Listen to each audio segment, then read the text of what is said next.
What's going on, everybody? It's your boy TrueChampionSteven back here again with another Pokemon video for you guys. As I'm sure all you are aware, the Santa Clara Regional Championships are this weekend. Sadly, I will not be attending, but I can still talk about it and let you guys know my thoughts about what's going to happen this weekend at the meta, and that's why I'm bringing you guys this video today. Today, I'm going to be going over my top 10 decks for the Santa Clara Regional Championships. Now, that being said, do these top 10 decks, are these going to be like, oh man, these are my favorite decks right now, these are the best decks right now in my opinion? Not necessarily. These are probably going to be the decks that I believe are going to be the most prevalent / do the best at the tournament. And I have two criteria for grading these decks, by the way. The criteria number one is just how good the deck is, you know. Is it powerful? Does it have a cool win condition? Is it really effective at winning the game? Does it have good matchups overall against the other popular decks? And number two, is it popular? Because generally the best way to figure out what deck is going to win the tournament is like, or do really well, is what's the most popular deck. So that's how this criteria is being graded. But overall, though, I do think all 10 of these decks have a good shot of doing really well at the tournament. So don't be discouraged if the deck that you like right now is towards the bottom of the list. Realistically, it's like these are like the best decks going in. But I figured it'd be really nice to do like a nice little top 10 video, have a nice clear list for you guys towards the end of the video that I will display for you guys today. And I'll also be showing off lots of deck lists today for these decks, as well as talking about their possible techs and their matchups moving forward for the tournament. And yeah, with all that being said, guys, let me know your thoughts and comments down below. Let me know your guys' top 10 decks before we even get started. Maybe we can match up and see who got it the most right before the actual video ends. But you know, with all that being said, guys, let's go ahead and hop right into the video right now. Alright, everyone, here we are in PTCGO. I got a ton of decks, as you guys can see, with numbers on them right here. I also have two decks right here that don't have numbers on them, and these are going to be my honorable mentions. These are decks that I don't think deserve to be on the top 10 list, but I do think they're good enough to warrant you guys thinking about them, to warrant you guys maybe testing against them, or just understanding that they do exist and they are pretty good. And that's Granbull, aka Red Bull. Let me open it up here. There it is. Because you play cards like Red's Challenge and Granbull, and Bull plus Red equals Red Bull, so that's awesome. And yeah, this deck is super strong. If it wasn't for Weezing and Cephalon and Umbreon Hoopa existing in this format, I think that this has a good shot of being one of the best, if not the best, non-GX deck moving forward. Its damage output is just insane. Its consistency is honestly up there. Its ability just to stay in the game against these big tag team GX Pokemon is so there. The inclusions of Reds makes this deck even more consistent. The inclusion of Stealthy Hood is really nice and fun, so that way you guys can get around stuff like Hoopa. Sorry, not Hoopa. Muck. And you can counter other decks that are trying to do like spread damage against you, or trying to just, I don't know, lock you out of the game. Stealthy is really good for that. Also, cards like Custom Catcher get a lot better thanks to cards like Red's Challenge. Like, the deck is no longer Macargo, Granbull, or Rangaroo. It's not just a Rangaroo, Granbull. So the deck is super consistent. It has a lot of space in it, I think, for you guys like to tech in stuff like maybe a Mew or a Marshadow or two, so that way you can try and like disrupt your opponent and get ahead of them. I really do like this deck. My biggest problem though is that I don't think it'll be that popular, so I shouldn't realistically include it on the top 10 list. Also, the deck has a lot of holes, you know, like if you just miss a single beat with this deck, it's kind of hard for you to come back in the game, and that's what I don't like about it. But its overall strength and consistency, I do think, warranted being a good deck right now, especially with the inclusion of Red's Challenge in the deck. So I definitely like Granbull, but not enough to put it on the top 10 list. Similarly is the Salazzle hand deck. This list, I believe, is Joe Bernard's from Omnipoke. You check after them. They're amazing content creators. Go check them out if you haven't already. But this deck basically is a new sort of anti-win deck. You know, like you win the game through not attacking, through not dealing damage. That's really interesting, because a lot of the time your opponent can't take 6 prize cards by the time you get enough cards to go for Unknown Hand. And when the combo, like when you're drawing like 15 cards a turn with Salazzles and Heat Factories and Lookers and Whitneys, and you're just like constantly recycling cards with Fire Crystal and a Rangaroo, the deck feels unstoppable sometimes. But it can just clunk out. You can lose to stuff like Judge and your opponent one-shotting you. It has a horrible Zoroark matchup, which I really do not like. But deck is dope, and I definitely think some people will play it. And also, in a best 2 out of 3 format, it definitely appeals to the idea of, oh, it didn't work this time, maybe it'll work this time, and then this time, and then we win. You know, it just has to work twice every other round, right? You can totally do that, right? And yeah, another thing about this deck is it also has a lot of space. I think, like, you can cut Parisian and play cards like Mew, or you can play what's it called, Lucamine and like Tense Surge, and like there's a lot of room to make this archetype like really powerful. And I feel like if someone practiced a lot and actually worked on this deck and tried to meta it out for the tournament, it could do very well. So with that being said, this is also another honorable mention for you guys. I don't think it'll be as impactful as the other 10 decks I'm going to show you guys right now. However, I do think it's worth thinking about and understanding how to beat it. The best way to beat it is just to march out of them while you're killing an Oranguru. After that, try and take 4 more prize cards after like you took in one or two already, and then hope they can't have enough resources in their deck to just draw out and get off an unknown hand. A lot of people think that the best way to beat them is just to, you know, force them to just have monkeys and Salazzles, but no, they'll just deck you out. So you have to actually take knockouts, otherwise you're not going to win, realistically. But yeah. So that's it for the honorable mentions, you guys. Let's go ahead and hop right into the top 10. Alright, before we start the actual top 10, I want to make a little disclaimer really here quick. I don't have all the deck lists for these decks. I believe it's 2. Yeah. 2 of the decks I'm going to show you guys today. I don't actually have lists for on here, but if I can find some list while I'm editing this, I'm going to go ahead and swap a picture of it when we talk about that deck. But I will mention cards in the deck, and I will talk about the strengths and weaknesses of the card of the deck no matter what. I will just like look up what the cards look like, and we can talk about them too in case I can't find pictures. So yeah, just a little disclaimer for that, guys. Some of these decks might not actually have deck lists, but most of them I will provide deck lists for you guys and talk about individual card choices, and possible text you guys could add to make the deck even better for the foreseeable meta. Alright, with all that being said, let's hop into deck number 10. Ultra Malamar. I know, right? Are we playing last format? No, we're playing this format. Ultra Malamar is weird for me. So first of all, Unbroken mods. Tag teams are everywhere. Tag teams are broken. They're doing crazy stuff with the game. There's quad builds. There's not quad builds. There's Reshizard. There's Pikarom. There's random Lucario Memelos everywhere. So being able to do big damage with a regular GX Pokemon, honestly, seems really good. So Ultra Malamar, in theory, seems very popular.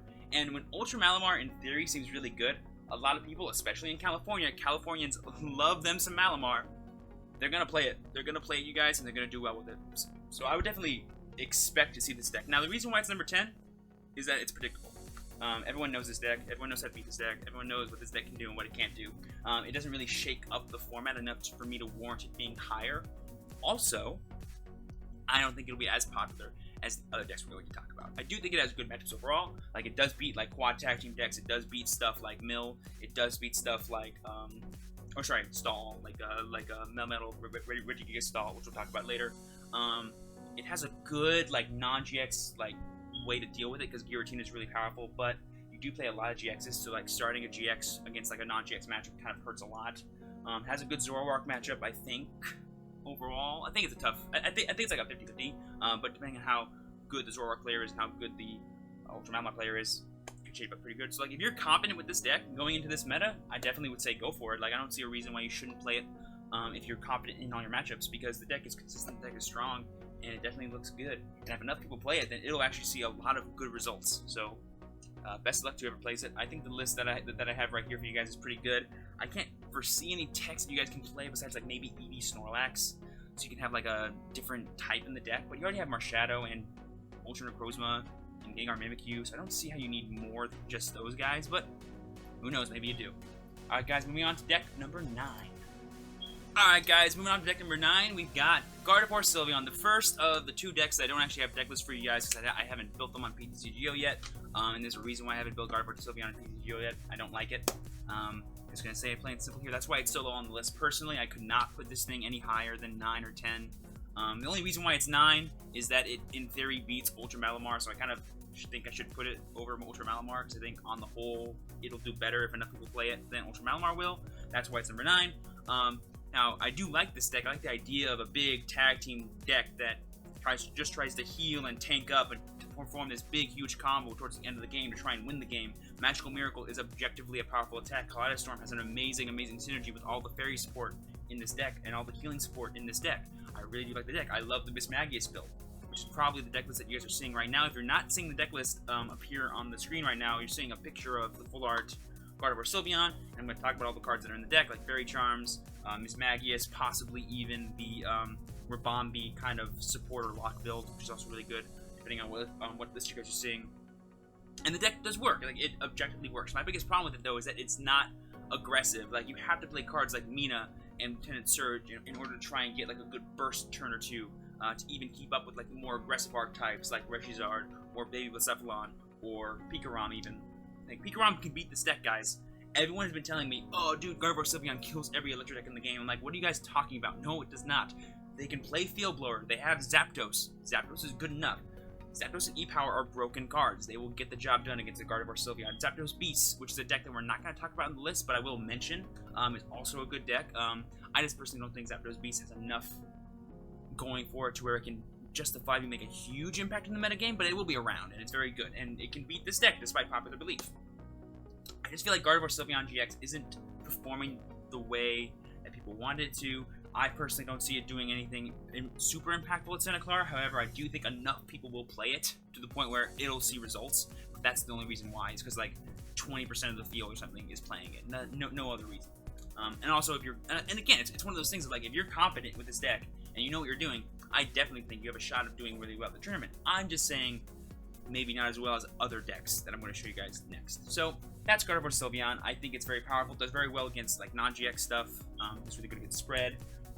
Arguably, it can beat Regigigas Stall, but I don't think so. Its damage output just isn't enough sometimes, and it loses to Hoopa most of the time. So yeah. And then let's see what else is there. I guess they could play like an Argent Wing, but oh no, they do play Xerneas too, but it doesn't really affect a stall deck that much. And then let's see what else is there. Reshizard is really tough, Reshizard. Blacephalon's actually like an auto loss, believe it or not. Most people think it's actually not, but it is pretty bad.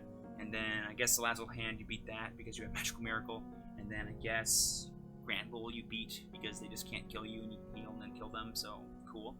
But again, those decks, like having good matchups against those isn't the greatest. Like, who cares? Like, it's good against other rogue decks, but against the actual main tier meta decks, I don't think it actually performs as well as maybe other people wanted it to. So yeah, there's Gardevoir Silva, number 9. Moving on to number 8. All right, moving on to number 8, and this might shock a few people. Baby Blacephalon is number 8 for me. And now I know that I mentioned a lot in my Unbroken set review, check the iCards above if you haven't watched that already, that this card was going to be the bane of everyone's existence. It was going to be the most broken thing ever. And yes, Baby Blacephalon in a vacuum is one of the most powerful cards the card game has ever seen. You know, a non-GX with a literal unlimited damage amount is insane and arguably very strong. And the deck list built around it is very good. You can get the job done. You can constantly build a big hand and eventually just get enough attackers going with Wishful Batons and Green Search, and I keep saying Green Search, and Welder, and it can just win games. However, it's actually a lot more inconsistent than people think. It doesn't really do well if you lose your Wishful Baton. Also, if any deck in there is playing Field Blower, then you kind of do lose. Also, your Zoroark matchup sucks. Your Registard matchup, believe it or not, isn't the greatest thing in the world. Pikarom definitely sucks, because they can just kill 2 Baby Blacephalons. If you don't have 3 in play, you just lose. And then, oh yeah, what else is sucky? Spread! Every time I play Blacephalon against Weezing, I just get benched out and I cry myself to sleep. So, the reason why it's number 8 is that I feel like its matchups and overall consistency isn't as good as it should be. However, the reason it is on the list in general is popularity once again, and of course it does have good matchups like the quad tag team decks. This deck existing is the only reason why Baramosa Buzzwole isn't being played. Like, this deck and Riches are the only reason that deck isn't destroying the meta right now, because of cards like this. This deck is so good that it literally makes other decks worse. And I think it does very well against Ultra Malamar, being that it's a non-GX deck and can kill everything in play. I also think it does very well against Gardevoir.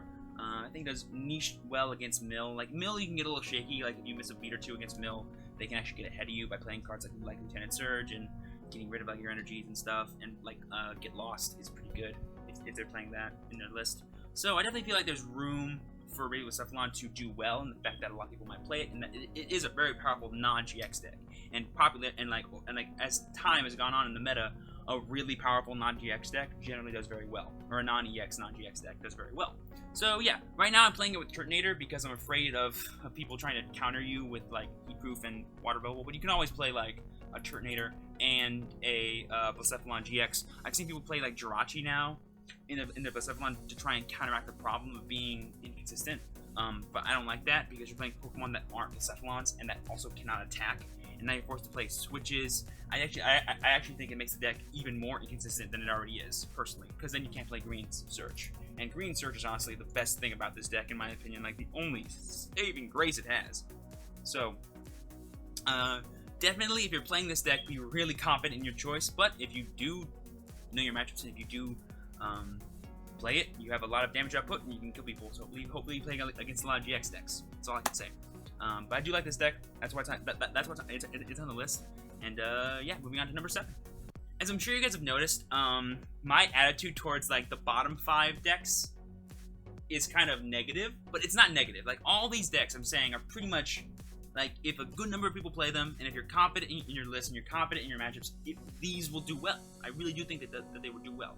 My big thing is personally the first 5 I do think will do better than like the last 5. But realistically, I could be wrong. I'm just like covering my bases here and being completely honest with you guys about my opinion because, well, I'm not going to Santa Clara Regional Championships, so I have no reason to not give you all the information that I have because I'm not playing any of these lists that I have, so I have no reason to hide anything from you guys. So if you guys do not like anything I'm saying, I am sorry, but let me know. Prove me wrong. Comment down below. Let me know what you think about the decks that I've talked about, and let me know what you're gonna play, and then go win, and then say, "See, Steven, you're dumb." And I'm like, I admit, I'm dumb. But if you agree with me, thanks. Leave a like. You guys get the idea. Number 7. Moving on to Blastoise. Not gonna lie, this deck's dope. This deck is actually really cool. We're entering like this is probably the highest. No, that's not true. This is like the roguest deck. Like this deck is so rogue. You know, we're chasing those fire decks. We're chasing those big tag team GX. We wanna see those boys. Yes, the deck relies on double stage 2s. Yes, the deck is arguably very slow. But does the deck have an infinite damage output? Yes. Does it have built-in consistency? Yes. Does it have a card that, I don't know, lets you just sit there forever and ever until you build up your stage 2s and build up enough energy just to one-shot stuff? Yes, it does. So the deck is objectively powerful. It has good matchups against the board. I don't see a reason why it shouldn't be on this list. Also, it's Blastoise. Also, Andrew Mahone played this deck, and everyone's and their mom is super excited about this list. So I definitely see it being popular. Therefore, it's on the top 10. I think this list right now is the best you're going to make it. Timer Ball is better than anything else. Max Potions are broken. Choice Helmet is a really nice inclusion, so that way you can just like destroy Zoroark decks in their living dreams. And then, oh yeah, what else? Articuno is broken. You have to play it. Play more of it if you can. Like honestly, I don't know what else to say about this deck. The only reason why it's not higher is that it is a stage 2 deck. It does get inconsistent sometimes. It's hard to get Articuno out sometimes unless you have Squirtles and do your diggity darn thing, but the deck is really simple. It gets the job done. Rocket Splash is an amazing, powerful attack. It has amazing synergy with the non-GX Blastoise. You also have a good non-GX attacker, which is also really nice. You have 2 good non-GX attackers, I should say. And yeah, that's really all I can say about this deck. It gets the job done. It's very consistent. I don't see a list doing better than this, but if you have a suggestion, leave it down in the comments below, or just make it yourself and then go do really well with it. I think it only realistically loses to non-GX decks. Like non-GX decks aren't that fun because they can really outgrind you. But the best non-GX deck right now is Spread, and you don't have to worry about Spread because you resist 30 from all attacks, so you're kind of okay. Also, you have Max Potion, so you can just counter them that way. I don't see how you beat Gramble. Gramble's tough, but I don't think Gramble will be super duper played. Pikarom is shaky, I guess, if you think about it, because E-Power is scary. But I mean, they're not gonna kill 2 Blastoise GX, right? Once you get 1 going, you kind of don't need another one. If you get 2 going, then you're sitting pretty. Let's think. What else is there? Zoroark is easy. Malamar, Ultra Malamar might be tough. Yeah. So Ultra Malamar, if that's as popular as I think it might be, that might be a tough matchup for you guys because Ultra Malamar is scary. That again, the Choice Helmet really good for that matchup. Also, because it forces them to have I think 4 or 5 psychic energies. What's the math? The math would be 180, and then it would be 260. Yeah, it forces that 5th. It forces that 5th psychic energy versus just the 4th. So that's pretty huge. Let's see, what else is on this list? Oh, Mill. You destroy Mill Stall because A, you're a basic energy attacking deck. C, you shuffle all your energies back into your deck so they can't get rid of them. And D, you have infinite damage output, so you can just kill stuff whenever you want to. Also, the deck does no pressure against you, so you can just sit there with Articuno until the end of time, set up all the attacks you need, and then just blow them out of the water. So yeah, Mill is pretty good too. What else is on my list? Mirror is actually a matchup that you might want to consider. I don't know what you would tech in here. Maybe I don't even know what you would tech in here to beat Mill. Like, what's a colorless? Find a colorless grass attacker. Boom, you're good to go. That's a good Mill counter, I guess. But yeah, I think that this deck looks really good. I actually do like its options, and I might actually consider playing this deck for Santa Clara. Not gonna lie. I just think if you had a way to beat non-GX decks more consistently, or to be a little bit more consistent. If you could find room and space in the deck to do it, definitely do it. But for now, I think the deck's busted. Play it. Like, yeah, play it. Moving on to number 6. Alright guys, number 6, Umbreon Hoopa! I'm in love with this deck. I love this deck so freaking much, man. Anything that plays Quad Hoopa, I'm all for it this weekend. Quad Hoopa is definitely the thing to beat this weekend because, oh, it makes Reshizard cry, it makes Pikarom cry, it makes Gardevoir Silva cry, it makes like half the decks on this list cry. And I love it so freaking much. And then you have Umbreon, and then you have Spiritomb. Spiritomb is low-key the MVP of this deck because he's your finisher attacker. He gets like 180, 190 with Devoured Field. It's so insane the damage output you have with this deck. For nothing, just for like 1 Darkness Energy and non-GX attackers, it's honestly super insane. If Spread didn't exist, I feel like this archetype would be honestly unbeatable right now. Once we get Reset Stamp, I do think this archetype is really good, as shown by that nice young Japanese player, Shitaro Yonida, or Shina Ntaro. I'm so sorry if I'm butchering your name, but you know who I'm talking about. The guy that actually built this deck and did very well with it in Japan. He played Reset Stamps instead of those. I'm playing Counter Catchers, I believe. I think they work out just fine. And the deck is honestly so broken, you guys. Like, it works out so well. And we play a heavy stadium count because any deck that doesn't play Lusamine, you can honestly stick the Black Market Prism Star. And once you stick the Black Market Prism Star, the game is literally over. They just do not win. I've been considering upping up the Rescue Structure count to 2. I've also considered playing Ditto, the Copy Anything Ditto from Detective Pikachu as a nice little tech in here just to beat other decks or have like a nice GX attack option against cards like Lucario Melmetal or against cards like what's it called? Not Persian. I'm trying to think of the name of the card. Beast Game. No, you can't use Beast Game. There's another colorless GX attack that's really good that you can use. I forget what it is though. I think it's 2 colorless. Oh, Alolan Muk GX. I've seen some of those on the ladder, but don't really worry about that too much. But you could use that for Copy Anything. Yeah, I think this deck is really strong. I think Retaliate Umbreon is honestly a very undervalued card that should definitely be considered because being able to do 120 on non-GX out of nowhere, possibly 130, possibly 160, is kind of insane. And against a big Tag Team GX Pokemon, you just trade so freaking well. And then against Big Tag Team GX, you just go, okay, here's Hoopas, deal with these armies of Hoopas while they chip you for 80 damage, and then eventually when you do kill one, I'm going to bring him Umbreon and just smack you in the mouth really quick. And then while you're just like sitting there, you can just be like, okay, here's Spiritomb, he's going to get to 50 damage counters, that's 150, 160, 190, 200 damage off of a Devoured Field for just 1 energy card on a non-GX Pokemon. Good game. Like, it's just insane what you can do with this deck sometimes. It's very grindy, it's very good. I like it. If you have a better list than this one and you're very confident in it, play this deck. You're gonna make a lot of people cry. They're gonna read what Umbreon does, they're gonna read what Spiritomb does, and they're going to cry. And it's gonna be hilarious. I really like this deck moving forward. Moving on to number 5. So, alright guys, moving on to number 5, we're gonna be getting into the decks that I think will be honestly the most popular, the best, the number ones, the money, the meta, the show, whatever you guys want to call it. This is where you guys probably came for the video. Here's where we're going to talk about the big boys. First up, personally my favorite deck right now, Weezing, man. I love playing with this deck. I love messing around with this deck. I love building Weezing decks because there's so much room to improve. There's so many options you can do. There's pure there's pure spread with like 4 Coco and 4/4 Weezing. There's like counters, which is this one here where you play like a whole bunch of different types of attackers and try and do big damage sometimes every now and then when you play a game, try and catch your opponent off guard. There's like a control-y version where you play Muck and then you play like other things to try and counter like Muse, try and counter other Weezing decks. Really cool. So here's the list I have. This is the list that I'm rocking right now. I play it all the time on stream. Go check me out, twitch.tv/TrueChampionSteven if you guys want to see me. Shameless plug, always gotta be plugging. I think this deck is really good. In my opinion, it's the best non-GX deck in the format because Spread is so good. And the reason why Spread is so good is because no one ever knows how to play against Spread. I've said it time and time again. I had a deck profile for Weezing just the other day. If you guys haven't seen it, link in the icon above. It's a good list. It's this list right here, so I'm not gonna talk about everything in the list too much. But basically, this deck is really good. I think it has good matchups. I think it does well against Zoroark, against Reshizard. I think it does well against what's it called? Ultra Malamar. I think it does well against Umbreon Hoopa. I think it does well against Bramble. I think it does well against, let me just read this list really quick, Babylocephalon. Against Blastoise is kind of shaky, but like you kill everything besides the Blastoise-Eye? Like Octopi? I don't know, but you kill everything else, and that's good enough too.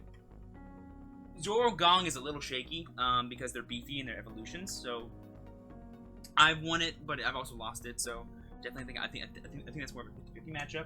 And yeah, just being non-GX is really good. However, your biggest weakness is the quad tag team decks. But luckily for you, we have Blacephalon and we have Charizard, which those decks kind of scare off the other quad tag team builds. There is Gardevoir Silva, but you could even realistically beat that by taking in cards like Bisharp, like I've said before.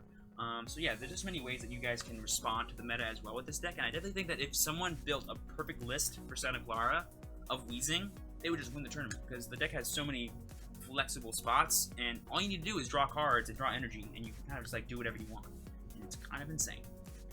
And yeah, I really like this deck moving forward. Personally, if I was playing Santa Clara tomorrow, I would play this deck. Maybe not the exact 60 you see here, but pretty close. Like 59 cards probably I would play. The only card I would consider cutting is this skateboard here for like a Bisharp or something else to try and counter what I expect the meta to have. Maybe like a second Larvitar or something. But yeah, this deck is dope. Definitely play it if you are confident in it and have a good list. I really like this deck. Alright guys, moving on to number 4. This might shock some people, but number 4 is Reshiram. Oh wait, I don't own it, that's right. Where is it? Reshiram Charizard, if you guys couldn't guess. There you go. Reshiram Charizard is number 4 on my list. It's not number 1, it's not number 2, it's not number 3, it's not number 10. Alright, let me talk about Reshiram really quick. First of all, I don't play it. I'm not like boycotting it or anything. I just don't want to build it on here because it's super expensive to build, and I just don't have the resources to build it, and I just don't care enough to trade like mad boo-boo bucks to get it right now. I'll get it eventually. It is objectively a very powerful deck. Boom, there you go. This is probably going to be the most popular deck of the weekend, and that's why it's so high up. However, I do think it's one of the worst decks in the game right now, despite the fact that it scares away so many other decks. So, objectively, it's powerful, but it's so linear, and it's so costly sometimes that I feel like it sacrifices too much, you know? Like, the list that you guys might be seeing on the screen right now is probably like the Miltank version, or even the Jirachi version. And yes, they're consistent, but all they are these big dudes just trying to swing. Once someone kills one of them, unless you have like the perfect response, and they can just kill another one. Like the Blastoise deck auto wins Reshizard. Big Blacephalon sometimes beats Reshizard. Sometimes it doesn't, because they play like Heavy Marshadow. I think Zoroark has a great Reshizard matchup, despite what people think. I think Pikarom has a really good Reshizard matchup, despite what people think. And I definitely think Stall can destroy Reshizard, despite what people think. Like Reshizard not being able to have energies, like, constantly is tough, guys. Like, if you can control them even a little bit, I think Ultra Malamar is actually a reasonable Reshizard matchup. The only reason why this thing isn't, like, number 10 or something is because of how popular it's going to be. And objectively, how powerful it is. Like, it does powerful stuff. It's the reason why half the decks that I wish I could talk about right now, like Buzzwole Pheromosa, for example, I'm not talking about today, because this card exists, and everyone's going to play it. So there's no point in me mentioning to you guys, hey, watch out for Buzzwole Pheromosa, because even if you do, you're probably playing Reshizard, so you're just going to beat them anyway, so who cares if I mention it right now. But obviously, it has good matchups, like against other tag team GXs. It does really well against decks that just cannot one-shot it. It arguably does well against spread, if the Reshizard player is playing it correctly, like only having like 1 or 2 Reshizards in play ever, and not really benching anything else until you're about to die, and then you go Welder, bring in another one, and then Flare Strike or Double Blaze, and then you can just take continual knockouts, and hopefully they cannot chain Weezings together, because if they can't, then you can probably win. It does really well against Hoopa in the sense that you can play Argent Wing, Shining Lugia. Shining Lugia is a really good tech to play in this deck, so that way you can beat cards like Hoopa and Weezing. That's like your best answer to it, I think, in the deck is the Argent Wing Shining Lugia. And yeah, while I personally would never play this deck for a tournament right now, I might play it for a League Cup eventually. Like I own the cards to build Reshizard, like I do, but I wouldn't play it. I personally wouldn't. However, I know it's gonna be popular, and I know it's good. And if you're confident in your Reshizard list and your matchups, again, go for it. I'm simply here to affirm what you're already thinking. You know, this video is not for me to just like spout my opinion and belittle decks that are objectively good. It's for me to give more insight into this known meta, or this kind of baby meta that we're trying to think about before we get into the actual tournament this weekend. So, while I truly believe that this deck will not win, I do think it'll do well, and it'll place, and everyone's gonna love how great it does, and objectively, this hyper rare is beautiful. So, there you guys go. Do not sell your Reshiram Charizards because I'm telling you that it's not gonna win. I think it's gonna do very well. I think if there's like 30% of the field, then yeah, it's gonna win. Because like half the decks are in day 2 are gonna be Reshiram, so it's gonna win obviously. So yeah, deck's good. I don't think it's as good as it should be. And I definitely think it'll perform well if enough people play it. And if you're confident, then go ahead and play it. It's really good. Number 4. Moving on to number 3. Alright, moving on to number 3, we're getting into probably the most intricate deck of this list here. Zoroark, Dugong, Slowking. This deck is Toolbox the deck. I'm in love with Zoroark right now. It does a lot of crazy stuff that Zoroark shouldn't do. With cards like Dedenne and Dugong and Slowking, you have crazy burst turns that you can just like take huge knockouts for no reason. With cards like Persian GX, you have so much consistency late game that you can just pull off crazy combos like Kukui, Choice Band, Triple Acceleration Energy, Devoured Field, boom. I think it's 200 damage, just like that. Or with Persian GX, you can do 250 damage, I think is the thing. So like 190, 220, 240, sorry, 240 damage. Crazy. With cards like Slowking, you can instantly answer a Reshiram. With cards like Dugong, you can spread enough damage against other GX decks and have perfect numbers to deal with to then KO with Zoroark GX. With Dugong and Larvitar and Kukui, you can one-shot Picarums like it's your job. Like the deck just has so many ways to win a game. And Zoroark, we all know Zoroark, super consistent, super good. If you build the list, it'll win a tournament, guys. Zoroark is constantly topping, constantly showing us all why it's the king of Pokemon TCG for the past 2 years now. It is an insane, insane card. I am in love with Zoroark GX. I'll play Zoroark GX till the day that I cannot. If I could iron out a very confident list, and if I was able to test it more and feel confident in it, and I was playing Santa Clara tomorrow, this or Weezing would probably be my play.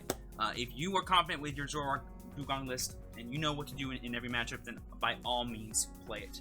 It is definitely the call. It destroys Reshiram. If you know, if any deck right now is a 50-50 deck, it's Zoroark. Zoroark can arguably beat anything. Like if you know what you're doing, you can beat any deck, no problem. This deck is so good.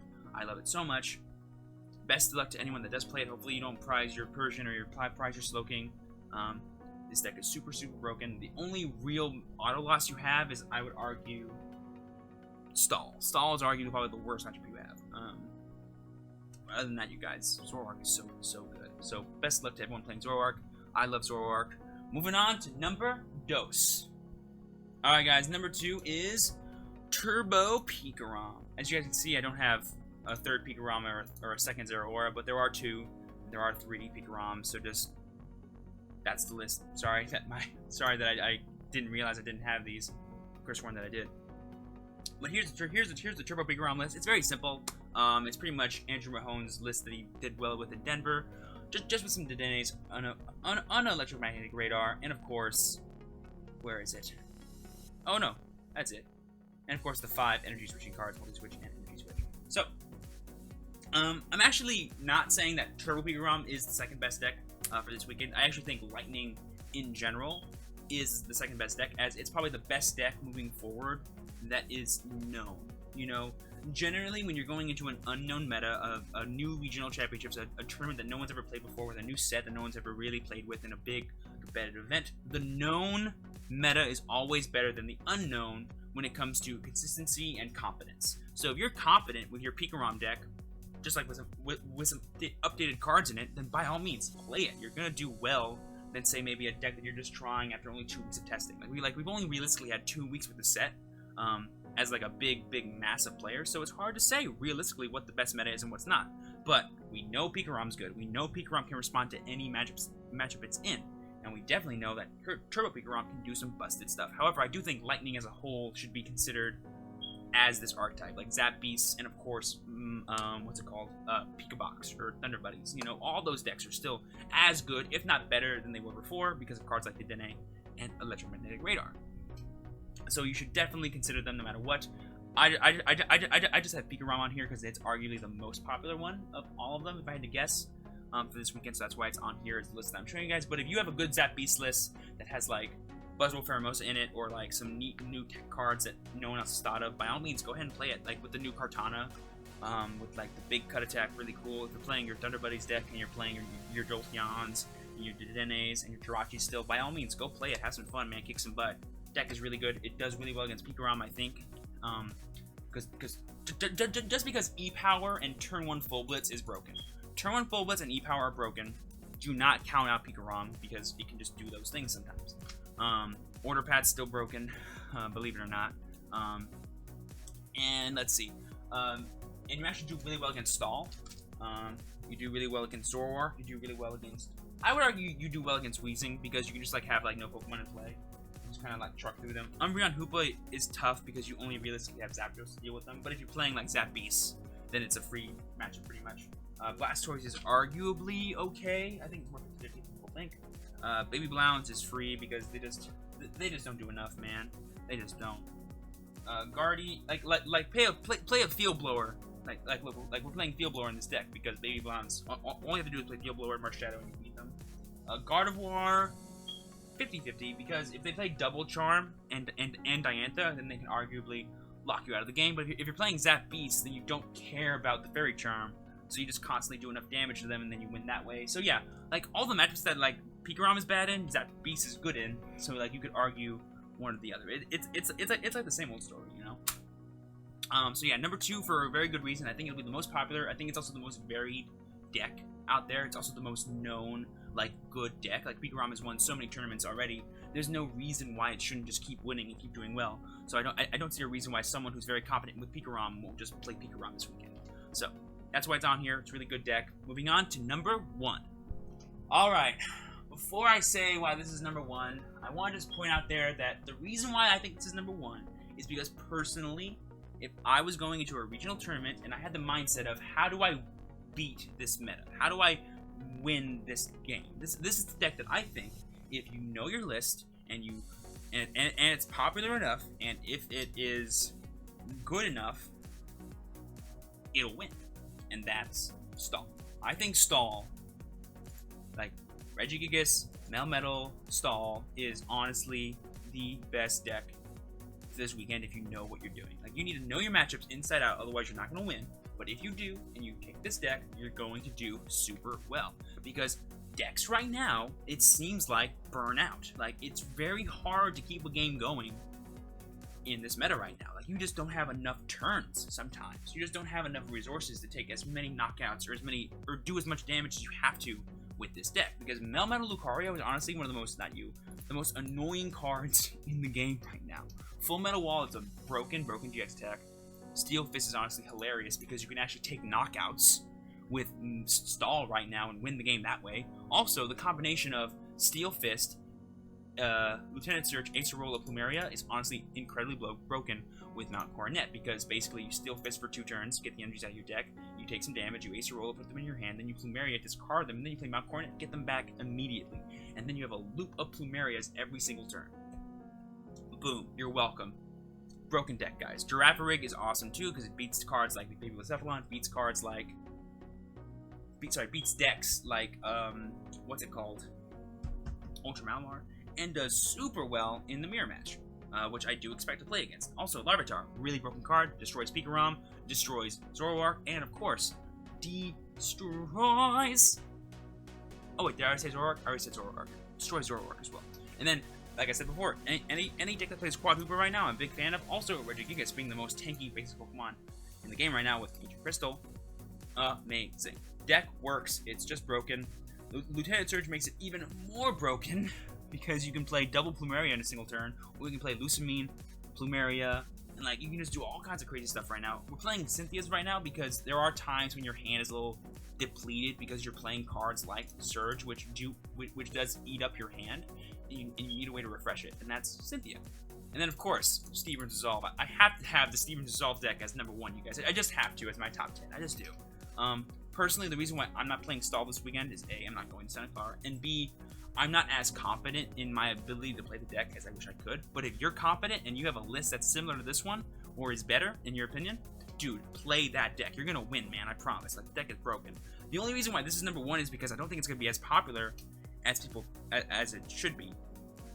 It should be super popular, but it's not going to be because people are afraid to play Stall. But also, I think in a best 2 out of 3 format, any Stall or control deck is gonna do well, you guys. Like take any regionals that's happened in this past season, guys. Control is the way to go. Like, no one knows how to deal with control in this game. No one can really understand what you're supposed to do to win the game. And a lot of the times, the control player has more win conditions in a given game than your opponent does. It's honestly insane. And Melmetal Lucario just makes it a lot easier to achieve unwinnable scenarios for your opponent. And then you can just sit there and start attacking them, or you can sit there and start setting up for an unknown hand victory. It's honestly insane. I'm in love with this deck. It's my number one. I'm sorry if I'm making some people upset by revealing to you guys that stall is the way to go, in my opinion, for this weekend. Don't hate me. It's just the truth. It's just the honest truth, guys. Also, we're playing the Shrine of Punishments, so that way you can actually take knockouts with the deck. Because sometimes you need to close out a game 3, and cards like Larvitar, Shrine of Punishments, let you do that. And yeah, guys, that's it for my top 10. Let's go ahead and wrap up the video. Alright, everyone, that wraps up my top 10 decks for the Santa Clara Regional Championships this weekend. I hope you guys enjoyed it. I'm sorry if I made some people upset. These are just my honest opinions about the meta right now. Obviously, they can change after we've seen the tournament happen. I will definitely update these lists as the time goes on. I'm going to do one of these for NAIC. If you guys did enjoy the insights that I had to offer, please be sure to hit that like button and let me know. And be sure to subscribe if you're new, so that way you guys know when my videos go live for you. And yeah, guys, I hope you enjoyed. Best of luck to everyone who is attending the Santa Clara Regional Championships who found this video useful. And please be sure to leave your comments down below, your thoughts and feelings and aspirations and hopes for this weekend. And of course, the opinions that I've shared with you today. Let me know if I'm wrong. Let me know if I'm full of crap, guys. Let me know. I'm happy to hear that I'm full of crap. I just want to make sure that you guys understand that I'm open to suggestion, and what I'm saying is not final rule. And also, do not think that if your favorite deck was mentioned here today, and I kind of bagged on it a little bit, do not think that it's not good still. Every deck that I mentioned today is perfectly good and has a chance of winning. I'm just giving you guys my honest opinion as to why it could win or why it couldn't win. That's the best way that I can phrase it for you guys. I have to be honest with you guys, because that's what you guys deserve from me. I'm a true champion, Steven, not a false champion, Steven. Am I right, guys? Alright, guys. With all that being said, as always remember, work hard, rest easy, and live well, and I'll see you all next time. Peace out.